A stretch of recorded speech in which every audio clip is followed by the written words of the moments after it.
Il a aussi fait voir les miens, il n'y a pas longtemps, en robe blanche. Vous souvenez-vous? Vous vous souvenez de l'histoire, il n'y a pas longtemps? L'épouse des nations. Ils sont là-haut maintenant, ayant tous revêtu une robe blanche. J'ai été à une réunion, ça se passait il y a environ un an. Je me suis réveillé un matin, et en me soulevant, j'ai dit, « Chérie, mon épouse, elle ne bougeait pas. Je devais me lever et conduire les enfants à l'école ici tout près. Je me suis levé là dans le lit, vous savez, ces vieux lits à l'ancienne mode, il y a une sorte de grand panneau de côté de la tête pour qu'on puisse s'y appuyer. Et j'étais appuyé comme ça et je pensais, mon vieux, tu as déjà 53 ans. Si tu veux faire quelque chose pour Dieu, tu ferais bien de t'y mettre, parce que dans quelque temps, tu seras trop vieux. Je pensais, oui, c'est vrai. Mon vieux, tu sais, tu n'es pas encore allé très loin, et tu devras bientôt t'en aller. Tu as vécu déjà un an de plus que ton père, et tu vas bientôt devoir partir. Et je pensais, je n'ai encore rien fait pour Dieu. J'aurais toujours aimé faire quelque chose pour lui. Il faut vraiment que je me dépêche de le faire. Mais si je veux le faire, je ne sais pas comment je vais le faire, voilà tout. Et je pensais, j'espère que j'y vivrai pour voir sa venue. Je ne tiens pas à être un fantôme ou un esprit. J'ai toujours eu peur des esprits. C'est comme si je devais rencontrer Frère Neville et le voir sur un petit nuage blanc. « Hello, Frère Neville !» Il me répondrait « Hello, Frère Branham !» Dans un autre sens, il ne pourrait pas parler. Je saurais parfaitement qu'il s'agit de Frère Neville. Je voudrais lui serrer la main comme je fais toujours, parce que c'est tout ce que je sais faire en tant qu'être humain. Voyez, je voudrais lui serrer la main, mais il n'aurait pas de main. Il serait là, pourri au fond de la tombe. Voyez, je pensais, oh là là, j'espère que je n'aurais pas passé par là. Maintenant, je vous dis la vérité. J'avais peur de mourir, pas d'être perdu, mais je ne voulais pas être un esprit. Je voulais rester un homme, je voulais attendre l'enlèvement. Voyez, je voulais rester comme cela. Je ne voulais pas devenir un esprit, alors que j'ai été étendu en pensant à ça. Et tout à coup, quelque chose est arrivé. Vous savez tous et vous connaissez tous les visions. Si c'était une vision, je n'en ai jamais eu une pareille. Et j'en ai eu depuis que je suis un petit garçon. Tout à coup, quelque chose s'est passé. Je me suis senti partir. Je disais, oh oh, je suis déjà mort. Et je suis parti. Et je suis arrivé quelque part, et je pensais, je crois que je vais regarder en arrière. Et c'est aussi réel, les amis, que je suis là. Je me suis retourné pour regarder, et j'étais là, étendu sur le lit. J'étais étendu, couché à côté de ma femme. Je pensais, eh bien, j'ai peut-être une crise cardiaque. Je pensais, eh bien, je suis mort instantanément. C'est une belle manière de s'en aller. Je pensais, c'est une crise cardiaque, j'ai pas dû souffrir. Je regardais, eh bien, c'est étrange. Je suis couché là-bas, et me voici debout ici. Je me suis retourné, et je vis comme un grand champ avec de l'herbe. Et je pensais, je me demande ce que c'est. Et tout à coup, tandis que je regardais, je vis accourir des milliers de jeunes femmes, toutes en robe blanche, de longs cheveux jusqu'à la taille, pieds nus. Et elles couraient vers moi. Je pensais, mais qu'est-ce que c'est? Je me suis retourné, je regardais en arrière, je me voyais là, puis je regardais vers le haut, dans cette direction, et je disais, je me suis mordu le doigt, je ne suis pas endormi, j'avais des sensations, et je me disais, quelque chose de bizarre, et toutes ces femmes qui arrivaient, je n'avais jamais vu de femmes aussi jolies, elles venaient toutes vers moi, et elles couraient vers moi. Et j'ai dit, on dit que je déteste les femmes, mais c'est pas vrai, vous voyez. Je pense qu'une bonne femme, c'est un joyau, mais je pense qu'une qui n'est pas bonne, comme Salomon a dit, c'est de l'eau dans votre sang. Ainsi, je n'ai pas besoin de femmes de mauvaise réputation ou de femmes émancipées. Dans cette vision, toutes ces femmes qui s'approchaient commencèrent à m'entourer de leurs bras. C'est quelque chose d'inhabituel, maintenant, je ne tolérerai pas ça. Je vais devoir dire cela d'une certaine manière, parce que je suis dans une assemblée mixte. C'était des femmes. C'était des femmes. Et chacune d'elles m'a serré dans ses bras en disant, notre précieux frère. Et l'une est venue me serrer dans ses bras, une autre. Et je regardais là.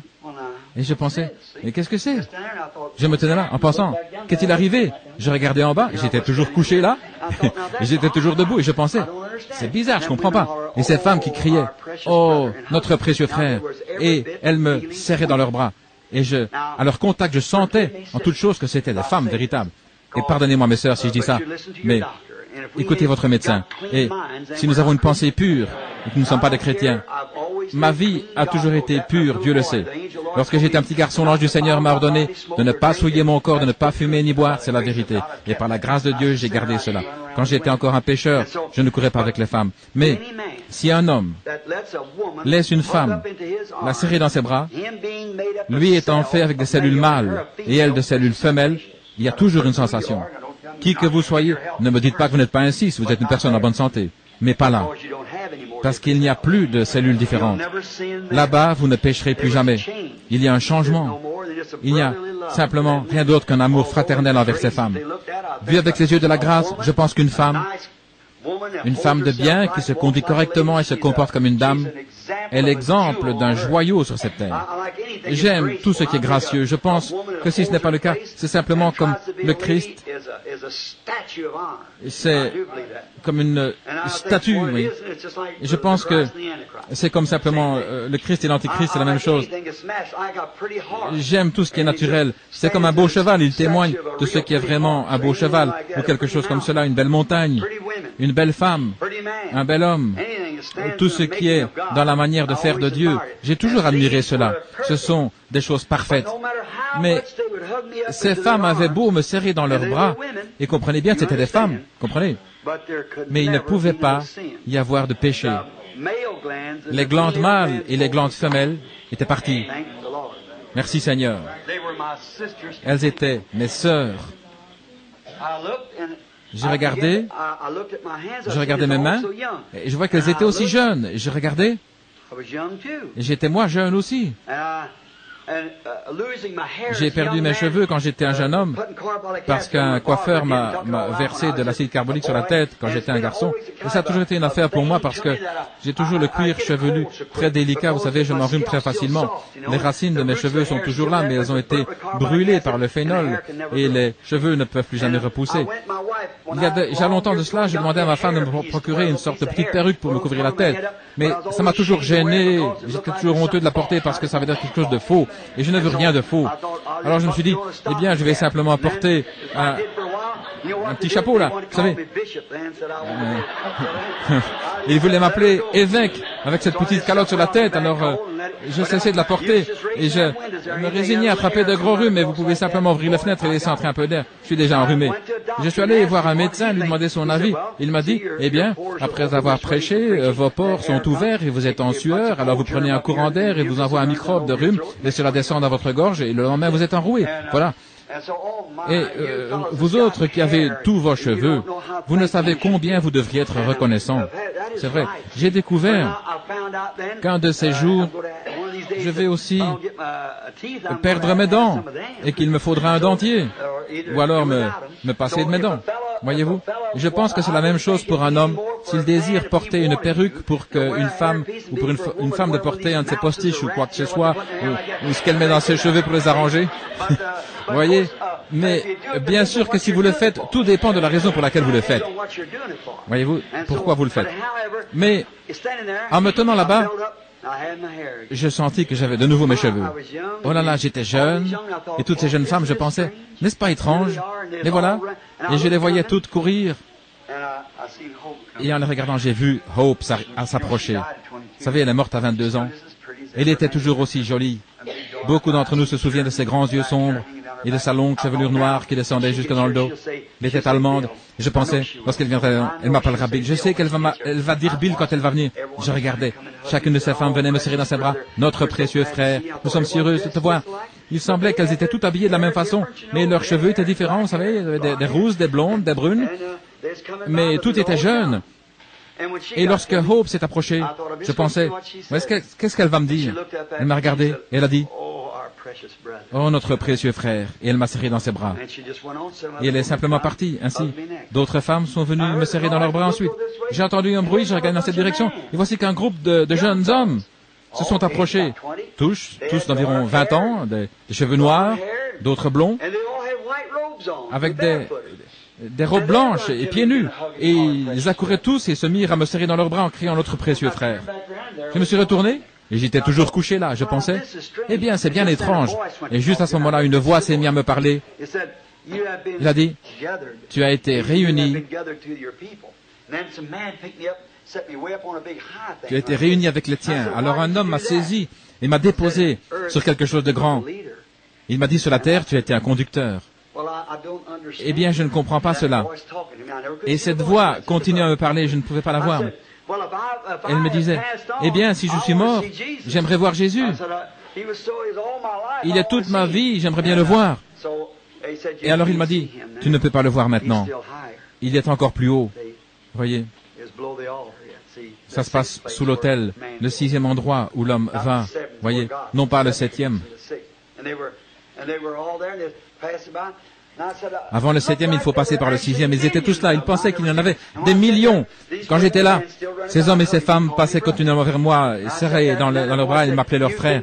Il m'a dit, tu as été réuni avec les tiens, comme Jacob a été réuni à son peuple. Et j'ai dit, tous ceux-là sont les miens? Ce sont tous des Branham? Et elle m'a dit, non, ceux que tu as convertis à Christ. En regardant autour de moi, je vis approcher une femme vraiment jolie. Elle avait les mêmes apparences que toutes les autres. Elle jeta ses bras autour de moi en disant, mon précieux frère. Je pensais, oh, elle a l'air d'un ange. Elle se retira et la voix me dit, l'as-tu reconnu? Je dis non, je ne l'ai pas reconnu. Elle m'a dit, tu l'as conduite à Christ. Quand elle avait passé 90 ans, tu sais pourquoi elle pense tellement à toi? Je dis, cette jolie fille avait plus de 90 ans? Et la voix dit, elle ne peut plus changer maintenant. C'est la raison pour laquelle elle a dit, mon précieux frère. Et moi, j'avais peur de cela. Mais tous ces gens sont réels. Ils n'allaient nulle part. Ils n'étaient pas fatigués d'être là. Et j'ai dit, eh bien, pourquoi ne puis-je voir Jésus? Et la voix, il viendra un jour. Il viendra vers toi, premièrement. Et alors, tu seras jugé. Ces gens, ce sont tes convertis que tu as conduits. Et je lui ai demandé, tu veux dire qu'il me jugera en tant que conducteur? Oui. Et j'ai dit, chaque conducteur doit-il être jugé de la même manière? Oui. Et j'ai dit, qu'en est-il de Paul? Il doit être jugé avec les siens. Eh bien, si son groupe entre, alors le mien entrera aussi, parce que j'ai prêché exactement la même parole. Quand il baptisait au nom de Jésus, je l'ai fait aussi. Et il y en avait des millions qui ont crié. Nous nous reposons là-dessus. Et je pensais, oh là là, si seulement j'avais su ça avant de venir ici, j'aurais fait venir les gens ici. Ils ne peuvent pas se permettre de manquer cela. Et la voix dit, un jour, il viendra. Et alors, ici, nous ne mangeons, ni nous buvons, ni dormons, nous simplement tous un. Eh bien, ce n'est pas seulement parfait, c'est au-delà du parfait. Ce n'est pas seulement sublime, c'est au-delà du sublime. Il n'y a aucun nom auquel nous puissions penser, il n'y a aucun mot dans notre vocabulaire pour le dire. Vous êtes simplement arrivés, c'est tout. Alors je disais, eh bien, ce sera parfait. Alors, qu'allons-nous faire ensuite? Alors, quand Jésus viendra, il te jugera pour ton ministère. Ensuite, nous revenons sur la terre et nous prendrons un corps. Eh bien, je n'avais jamais pensé à cela, mais c'est exactement les Écritures. Alors il me dit, ensuite nous revenons sur la terre, nous prendrons un corps, puis nous mangerons. Ici, nous ne mangeons pas, nous ne dormons pas. Mais là-bas, nous mangerons, nous retournerons sur la terre. Je pensais, oh là là, n'est-ce pas merveilleux? Oh là là! Et moi, j'avais peur de cela. Pourquoi avoir peur de mourir si c'est pour en arriver à ceci? C'est la perfection, plus la perfection, plus la perfection. C'est merveilleux. Voyez, nous étions là, juste sous l'autel. C'était ça, sous l'autel, attendant sa venue. Quand il pourrait venir prendre pour le ressusciter ceux qui étaient endormis, ceux dont le corps était endormi dans la poussière. Quand il viendra, il nous ressuscitera de la même manière que Jésus, quand il a traversé le paradis, il a enlevé Abraham, Isaac et tous les autres, vous savez, qui s'attendaient à la première résurrection. Ils entrèrent dans la ville et apparurent à beaucoup, parfaitement scripturaire. Il y avait là une vision, quoi que ce soit, et c'était parfaitement scripturaire. Et je me dis, n'est-ce pas merveilleux? Et tandis que je pensais à cela, j'entendis comme un hennissement de cheval. Et je regardais, et c'était mon petit cheval de sel que j'avais l'habitude de monter. Je pensais, je l'aimais tellement. Il était là, près de moi. Il a appuyé sa tête sur mon épaule comme quand je lui donnais un morceau de sucre. Vous savez, je pensais, le bras autour de son cou, je disais, Prince, je savais que tu serais là. Quelque chose a léché ma main. C'était mon vieux chien de chasse. Quand M. Short l'a empoisonné, j'avais juré de le tuer pour cela. J'avais 16 ans. Il avait empoisonné. Mon père m'avait attrapé alors que j'avais pris mon fusil pour aller tuer cet homme. Juste dans le bureau de police, je lui ai dit, je vais le tuer. Je suis allé vers la tombe de mon chien et j'ai dit, Fritz, Tu as été un compagnon pour moi. Tu m'as protégé, tu m'as accompagné à l'école. Quand tu serais devenu vieux, j'aurais pris soin de toi. Et maintenant, ils t'ont tué, Fritz. Je te promets que cet homme ne vivra pas. Je te promets qu'il ne vivra pas. Je vais l'attraper sur la rue un jour et je vais lui tomber dessus. C'est pour toi que je le ferai. Mais vous savez quoi? J'ai conduit cet homme à Christ. Je l'ai baptisé au nom de Jésus. Et c'est moi qui l'ai enseveli quand il est mort, en effet. J'étais même pas converti. Je me suis converti quelques années après cela. Et à ce moment-là, j'aimais cet homme au lieu de le haïr. Et voilà Fritz qui se tenait là, me léchant la main. Et je regardais. Je ne pouvais pas pleurer. Personne ne pouvait pleurer. Tout était joie. Vous ne pouviez pas être triste parce que tout était bonheur. Vous ne pouviez pas mourir parce que tout était vie. Vous ne pouviez pas vieillir parce que tout était jeunesse. Simplement parfait. Je pensais, n'est-ce pas merveilleux? Et ces millions, oh là là, j'étais vraiment à la maison, vous voyez. Et à ce moment-là, une voix qui a dit, tout ce que tu as jamais aimé, la récompense pour mon service. Je n'ai pas besoin de récompense. Il a dit, tous ceux qui t'ont jamais aimé, et tous ceux que tu as aimés, Dieu te les a donnés. Et j'ai dit, gloire au Seigneur. Je me sentais tout drôle. Je pensais, qu'est-ce qui se passe? Je me sens tout drôle. Je me retournais, regardais. Et là, sur mon lit, mon corps remuait. Je me disais, oh, il ne faut pas que je retourne là-bas. Ne me laisse pas retourner là-bas. Ne me laisse pas. Mais l'évangile devait être prêché. Et en une seconde, j'étais de nouveau sur mon lit. Voyez, comme cela. Vous avez pu lire le récit de cette vision il y a environ 2 mois dans Voice, le journal des hommes d'affaires chrétiens. Et frère Norman, je crois qu'il est ici quelque part, il a transcrit et il a fait un traité qui est allé partout. Et beaucoup de pasteurs m'ont écrit à ce sujet. Il y a eu des centaines de ces hommes a dit, frère Branham, cette vision décrite dans le Voice des hommes d'affaires chrétiens, et Tommy Nickel est un homme pour qui j'ai beaucoup d'estime, il m'a écrit, bien qu'il ne fasse plus partie des hommes d'affaires chrétiens, je ne sais pas pourquoi, mais il n'hésitait pas à dire dans le journal trinitaire, vu que Paul baptisait au nom de Jésus et ordonnait aux gens de faire de même, moi aussi j'ai fait de même. Et il l'écrivit sans détour. Et je pensais, eh bien alors, dans sa lettre, ce pasteur disait, frère Branham, votre vision, bien sûr, cela pouvait avoir été une vision. Je n'aime pas beaucoup parler d'une translation. Si j'avais été emporté jusqu'au premier ciel et que j'ai vu toutes ces choses, alors qu'en est-il de Paul qui a dû voir, en montant jusqu'au 3e ciel, il a dit qu'il ne fut même pas possible d'en parler, vous voyez, quand il fut enlevé là-haut. Si j'ai été ravi en esprit, je ne sais pas, je ne pourrais pas le dire. Mais ce pasteur disait, frère Branham, votre vision semble très scripturaire et très bien, jusqu'au moment où vous avez parlé d'un cheval qui se trouvait là. Il a dit un cheval au ciel. Vous voyez, la pensée, la sagesse humaine ecclésiastique. Il a dit, le ciel a été fait pour les êtres humains, pas pour les chevaux. J'étais assis ici et Billy, mon fils, qui est ici, avait posé la lettre ici même dans l'ancien bureau de l'église il y a 3 ou 4 mois. Et j'ai répondu, mon précieux frère, je suis surpris de votre sagesse et de votre connaissance des Écritures. Je n'ai pas dit que j'étais allé au ciel. J'ai dit que c'était un endroit semblable au paradis, parce que Christ était encore plus haut. Mais si ça peut vous satisfaire, lisez dans Apocalypse 19, où Jésus sort des cieux, montant un cheval blanc, et tous les saints sont avec lui sur des chevaux blancs. Vrai, absolument, absolument. Et là-haut, dans ce même lieu, il y en avait un qui avait l'apparence d'un aigle et un autre semblable à un veau. Oh, mes frères, d'où venaient donc ces chevaux qui emportaient Élie? C'est simplement pour vous montrer que la pensée humaine a toujours besoin d'avoir quelque chose à quoi redire, c'est vrai. Maintenant, remarquez, je pensais, comme ce bien-aimé et pieux Jean, frère, je pensais que ce serait bon le moment d'introduire cela avant de terminer. Si Jean a pu voir ses frères là-haut, ses frères qui devaient souffrir encore un peu, eh bien, à moi, le Seigneur Dieu m'a permis de voir mes frères et les saints qui attendent la venue du Seigneur. Vous remarquerez qu'ils n'étaient pas sous l'autel du sacrifice. Les miens n'y étaient pas. Mais là, c'étaient des martyrs. Maintenant, je voudrais que vous écoutiez très attentivement. J'arrêterai de parler dans 10 minutes, à 10 heures, même si je dois m'interrompre pour finir demain. Le Seigneur m'a montré l'épouse. Elle n'était pas sous l'autel du sacrifice des martyrs, mais elle avait reçu des robes blanches en acceptant la parole vivante, la grâce qui pardonne. Dieu leur avait donné une robe blanche.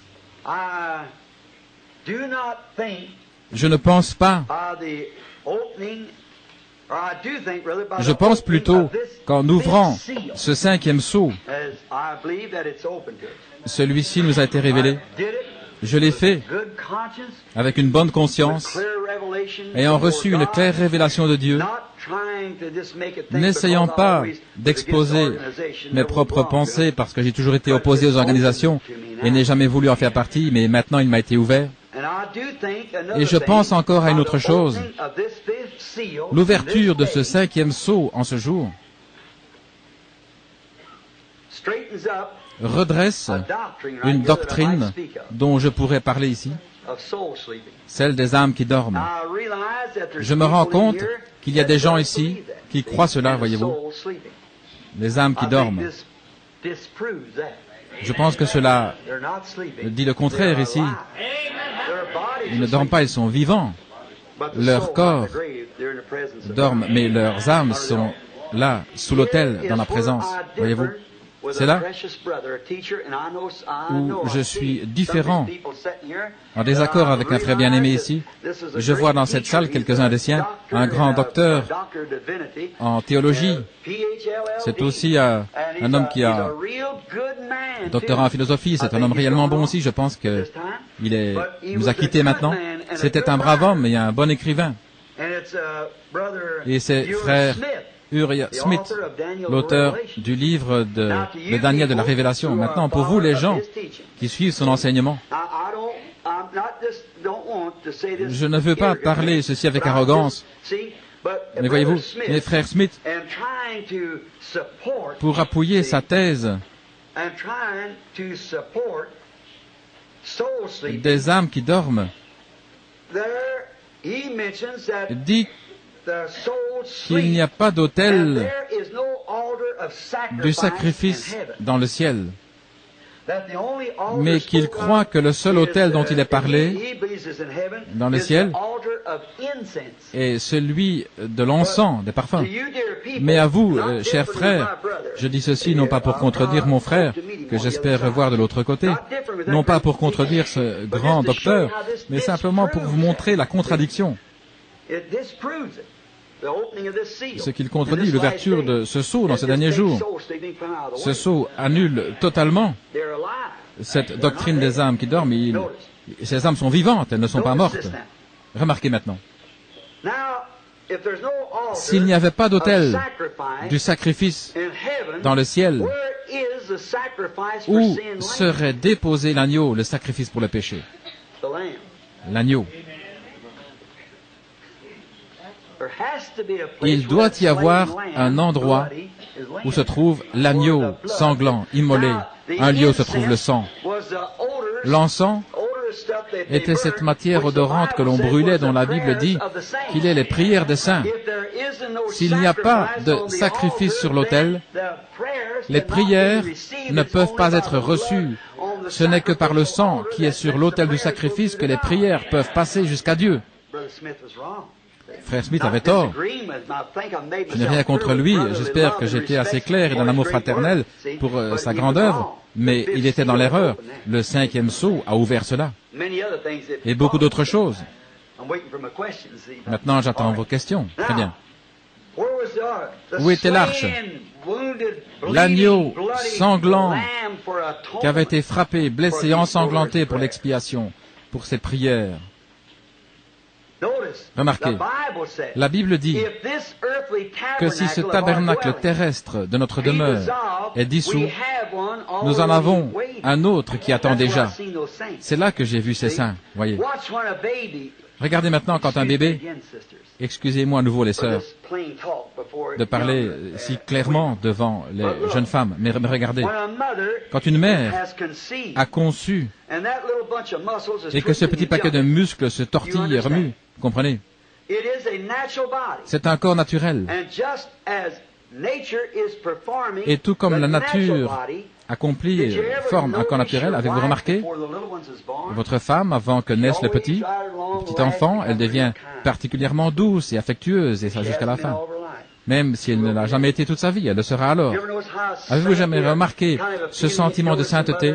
On voit quelquefois un pécheur se moquer d'une femme enceinte. Je pense que c'est ridicule. C'est la vie qui entre dans le monde. Avez-vous aussi remarqué cette sorte de douceur, de tendresse qui entoure la mère, la future mère? Qu'est-ce que c'est? C'est la vie spirituelle qui attend d'entrer dans ce petit corps aussitôt qu'il sera né.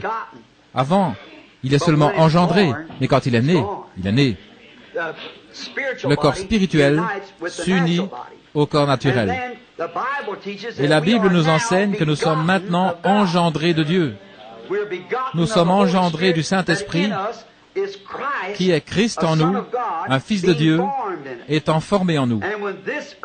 Et quand ce corps terrestre se dissout, le corps spirituel sort des entrailles de la terre, et il y a un autre corps qui attend pour le recevoir. Si ce tabernacle terrestre est abandonné, il y a un autre corps pour recevoir. Ce corps mortel revêt l'immortalité. Le terrestre revêt le céleste. Voyez-vous ce que je veux dire? Il y a un corps naturel qui est pécheur, mais il y a un autre corps vers lequel nous allons, et qui est semblable au premier dans sa constitution. Et je suis si reconnaissant à Dieu de pouvoir vous dire, en tant que votre pasteur et votre frère, j'ai vu ces gens en pleine santé dans ce corps, je les ai touchés de ma main. C'est vrai. Maintenant, regardez. Regardez Moïse. Élie. Après que Moïse soit mort et qu'il ait été emporté au ciel, il s'est tenu sur la montagne de la transfiguration avec son sens du parler, de l'ouïe, avec sa compréhension, et il a parlé à Jésus avant la crucifixion. Quel genre de corps avait-il? Regardez Samuel. Après être mort, environ 2 ans, la magicienne, la sorcière, la dent d'or, l'a fait apparaître là. Et il a parlé avec Saül. Il lui a répondu, il connaissait les choses qui allaient arriver. Son esprit n'avait pas changé. Il était encore un prophète. Et lorsque l'esprit d'Élie descend sur un homme, il conduit cet homme comme il conduisit Élie. Cet homme ira dans le désert, il aimera le désert, il haïra les femmes immorales, il s'opposera aux organisations, il n'épargnera personne. Voilà ce que fera son esprit. Chaque fois qu'il est venu, il a fait cela. Pour Moïse, il en sera de même. Maintenant, et nous voyons dans Apocalypse 22:8 la même chose. Pour régler cette question des âmes, regardez, sous l'autel, retournons à l'ouverture de ce sceau, où nous trouvons sous l'autel les âmes de ceux qui ont été mis à mort entre la période entre la mort de Christ et l'enlèvement de l'Église, ceux qui ont été massacrés par Eichmann et tous les autres, tous les vrais juifs dont le nom est inscrit dans le livre. Si vous observez, mes frères, selon les Écritures, elles pouvaient parler, appeler, parler, entendre, ayant tous leurs 5 sens. Elles ne dormaient pas dans un tombeau, mais elles étaient parfaitement éveillées, pas inconscientes, mais elles pouvaient parler, entendre et tout le reste. N'est-ce pas vrai? Oh, que Dieu nous aide. Encore 2 minutes. Amen. Je regrette de vous avoir gardé. Je ne devrais pas dire cela. Mais voyez, au mieux de ma compréhension et selon la révélation qui m'a été donnée ce matin, juste avant qu'il ne fasse jour par le Seigneur Jésus-Christ, voici le 5e sceau ouvert, en accord avec les 4 autres. Par sa grâce, il me l'a donné, sa grâce pour vous et moi. Nous le remercions pour cela. Et avec son aide, j'ai l'intention de vivre aussi près que possible de sa parole, enseignant aux autres à faire la même chose, jusqu'à ce que je rencontre avec vous dans la gloire, quand toutes choses seront terminées. Je l'aime pour cela. Et je vous ai dit ces choses au mieux de ma connaissance, et je crois vraiment de tout mon cœur que la vraie révélation des premiers, deuxième, troisième, quatrième et cinquième sceaux est faite, et que maintenant, ces sceaux nous sont ouverts.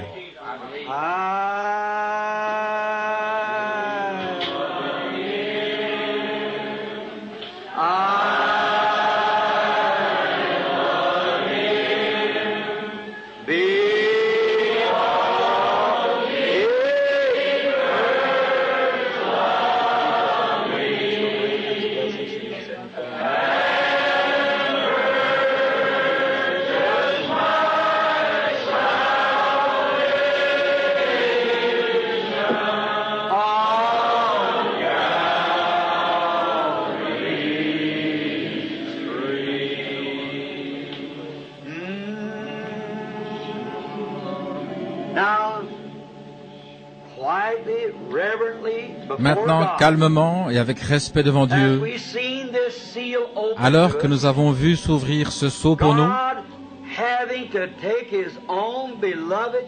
Dieu ayant dû prendre ses propres enfants bien-aimés et les aveugler et les renvoyer parce que sa propre justice exige le jugement du péché. Pensez-y, sa justice et sa sainteté exigent la justice. Une loi sans punition n'est pas une loi. Et il ne peut pas lui-même braver sa propre loi et rester Dieu. C'est la raison pour laquelle Dieu dut devenir homme. Il ne pouvait pas prendre un substitut, un simple fils ordinaire ou quelque chose d'autre. Et Jésus devint à la fois fils et Dieu. Le seul moyen de l'accomplir justement. Il fallait que Dieu prenne la punition lui-même. Il n'aurait pas été juste de la mettre sur quelqu'un d'autre, une autre personne. Ainsi, la personne de Jésus était Dieu, manifesté dans la chair, appelé Emmanuel. Et pour faire cela, pour prendre une épouse et pour sauver une bande de païens perdus des nations, il dut aveugler ses propres enfants et ensuite les punir dans la chair pour l'avoir rejeté. Mais sa grâce a pourvu et leur a donné des robes blanches. Vous voyez ce qui se passe. Et s'il a dû faire cela afin que nous ayons une chance, comment pouvons-nous rejeter cette chance offerte par amour? S'il y a dans cette salle ce soir une personne, jeune ou âgée, qui, ayant jusqu'à ce jour rejeté cette opportunité, qui a coûté un tel prix à Dieu, et que cette personne veuille accepter cette offre que Dieu lui fait ce soir. Autant que je sache, on n'a pas besoin de subir le martyre, bien que c'est possible, mais une robe blanche a été préparée pour vous. Et si maintenant Dieu frappe à votre cœur, pourquoi ne pas l'accepter? Inclinons de nouveau la tête. S'il y a ici une ou des personnes qui désirent cela, qui désirent l'accepter sur la base de leur foi dans le sang répandu que Dieu a dû répandre pour vous, il a souffert au-delà de ce qu'aucun mortel aurait pu souffrir. Il n'y a aucun être mortel qui aurait pu souffrir pareillement, au point que sa propre souffrance sépara l'eau du sang dans ses veines. Avant de monter au calvaire, des gouttes de sang sortirent de son corps, tant sa douleur était grande et son cœur brisé par ce qu'il devait faire. Il aurait aussi pu refuser, mais il le fit volontairement pour vous et moi. Pouvez-vous rejeter un amour aussi incomparable? Et vous voyez cela maintenant par l'ouverture de ces sceaux, que c'est ce que vous avez fait. Voyant ce que Dieu a fait pour vous, êtes-vous prêt à lui abandonner votre vie? Et s'il vous arrache des mains de l'Antichrist, dans laquelle vous êtes maintenant, accepterez-vous son offre en levant la main vers lui, en disant « Oh Dieu, par ce geste, j'atteste que j'accepte cette offre de grâce. Et frère Branham, je désire que vous priez pour moi, afin que je reste toujours fidèle. Levez la main et je prierai. Que Dieu vous bénisse. Que Dieu vous bénisse. Pensez-le maintenant. Ne le faites pas, à moins de le penser réellement. Et acceptez-le à l'endroit même où vous êtes assis. Parce que souvenez-vous, vous n'auriez pas pu lever la main si quelque chose ne vous avait dit de le faire. Et rien d'autre que Dieu n'aurait pu le faire. Maintenant que vous avez vu les Écritures si clairement déployées, vous voyez ce qui s'est passé tout au long des âges, et vous le voyez parfaitement confirmé dans ces 20 ou 30 dernières années. Vous le voyez confirmé. Vous voyez les Écritures dire exactement ce qui s'est passé et ce qui va se passer. Alors, sur la base de la foi dans l'œuvre de Christ sur laquelle vous vous tenez maintenant même, vous avez levé la main et vous dites, dès cette minute, c'est réglé. Je prends Christ maintenant pour mon Sauveur et je vivrai pour lui le reste de ma vie et je désire que Dieu me remplisse du Saint-Esprit. Si vous n'avez pas été baptisé, au nom de Jésus-Christ, le bassin vous attend. Prions. Seigneur Dieu, un grand nombre de mains se sont levées dans l'assemblée. Je suis sûr que tu es ce Seigneur Jésus lui-même qui a fait l'expiation pour nous il y a de nombreuses années. Lorsque je vois la révélation de ces sceaux et toutes ces choses glorieuses qui ont eu lieu ici ces dernières années, je crois de tout mon cœur que la porte de la grâce commence à se fermer et que tu es prêt maintenant à entreprendre le voyage pour racheter ton peuple. Pendant qu'il y a encore de la place et qu'une porte est ouverte, comme il en était au jour de Noé, que ces âmes précieuses qui vivent dans le corps de ce tabernacle qui sera dissous un jour, ont levé du plus profond de leur cœur cette main mortelle, avec cette conviction profonde, proclamant qu'ils croient et désirent accepter ta proposition de salut, pour le salut sur la base de ce livre scellé qu'il a ouvert pour nous. Donne-leur ce soir, Seigneur, une robe de la justice de Jésus-Christ et revêt leur âme dedans afin qu'ils puissent subsister devant toi en ce jour qui est très proche, parfait par le sang de Christ. Seigneur Dieu, s'ils n'ont pas été baptisés dans le nom de Jésus-Christ,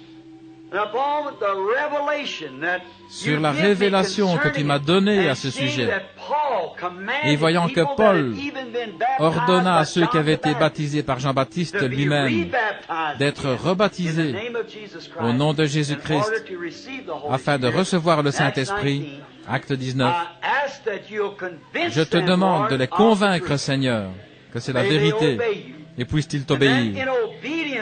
Et alors, ayant accepté d'obéir à leur confession, et après avoir passé par l'eau, puisses-tu en retour les remplir du Saint-Esprit pour qu'ils aient le pouvoir de servir le reste de leur vie. Je te les confie maintenant au nom de l'agneau sacrifié de Dieu, Jésus-Christ. Amen.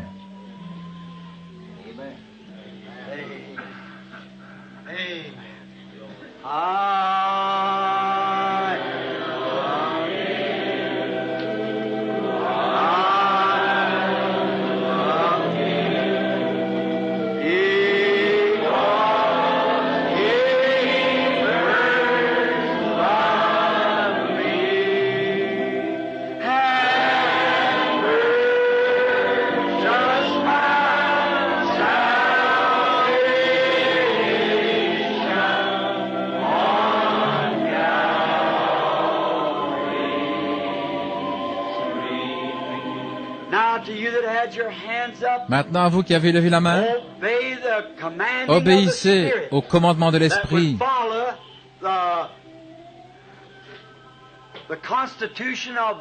qui veut vous faire suivre la constitution de la parole pour les pécheurs repentants. Suivez-le dans chaque acte et que le Dieu du ciel vous récompense pour votre position pour lui. Que le Seigneur vous bénisse. Demain soir, prenez votre papier et vos crayons comme vous l'avez fait. Nous pensons être ici à la même heure, 7h30 précise, Dieu voulant. Priez pour moi afin que je sois capable d'ouvrir le 6e sceau comme il me le donne.